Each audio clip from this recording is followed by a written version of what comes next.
Buenos días, mi nombre es Gustavo Gómez y hoy les voy a hablar de lo que es el resumen.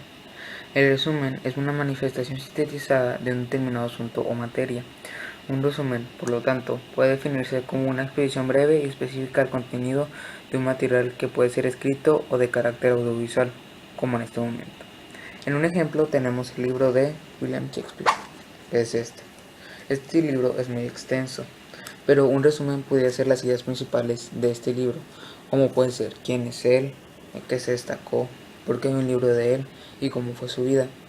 Un resumen puede ser las ideas principales de un texto. Un texto, ya sea largo o corto, siempre puedes hacer un resumen de él. Existen síntesis de lo que es un resumen.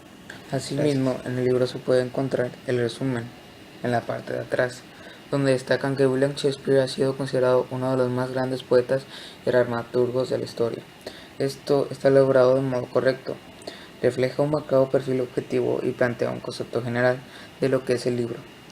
Después, definen más en el resumen, donde exponen las nociones básicas de algunas secundarias, en donde se puede decir que es el hilo del conductor, lo que también hace que sea una frase la cual te haga leer ese libro. El resumen, hay resúmenes atractivos y otros resúmenes que nada más conllevan a la síntesis de lo que es el texto. Gracias. El comparativo permite identificar las semejanzas y diferencias entre dos o más objetos o eventos. ¿Cuáles son sus características? Sus características son que se compone de varias columnas en forma vertical, también que se puede identificar los componentes del objeto, los eventos, y te permite escribir las características de cada una. ¿Cómo se elabora?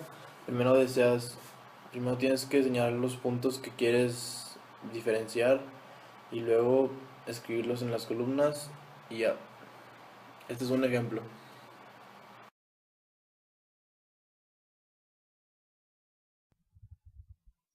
El esquema como estrategia de aprendizaje. Los esquemas son organizadores gráficos de datos que permiten tener una idea clara sobre algún texto. Esta estrategia puede ayudar al alumno a crear y organizar las materias para que resulte más sencillo su proceso de aprendizaje. Los pasos para realizar un esquema son: primero, elaborar una lectura comprensiva. Después se emplean palabras claves a partir de un subrayado, sin incluir los detalles.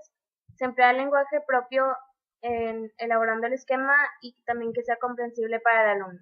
Se agrega un título, un subtítulo y también las demás ideas generales, y se elige el tipo de esquema que se va a emplear.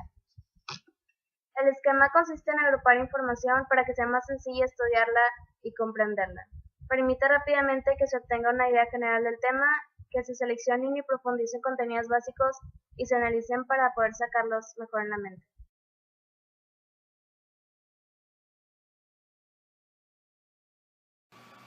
Los mapas mentales contienen tres elementos fundamentales: concepto, proposición y palabra de enlace.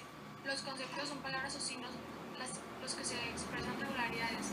Las proposiciones son dos o más términos posibles unidos por palabras de enlace para formar una unidad semántica, y las palabras de enlace, por tanto, sirven para relacionar los conceptos. Bueno, aquí tenemos un ejemplo de lo que es el mapa mental. El mapa mental se compone de conceptos. Estos se representan mediante rectángulos, los cuales son símbolos, y se designan con sustantivos o frases nominales, que son etiquetas. También se compone por proposiciones, que se representan mediante líneas, los cuales son símbolos, y se designan con verbos o frases verbales, las cuales son etiquetas. Un esquema es una expresión gráfica del subrayado que contiene de forma sintetizada las ideas principales y secundarias y detalles de un texto. Es importante realizar un esquema que permite tener una idea clara y general del tema, y también permite que seleccionemos y profundicemos los contenidos que vienen en ella, y así podemos fijarlos más claros en nuestra mente. ¿Cómo se realiza un esquema? Primero tienes que leer la lectura comprensiva y realizar correctamente el subrayado de manera jerárquicamente, por idea principal, secundaria y así. Para eso tienes que emplear palabras claves o frases muy cortas sin ningún tipo de detalle, de forma breve, para poder tener un mejor entendimiento. Y se recomienda usar tu propio lenguaje para así poder recordarlo de una mejor manera.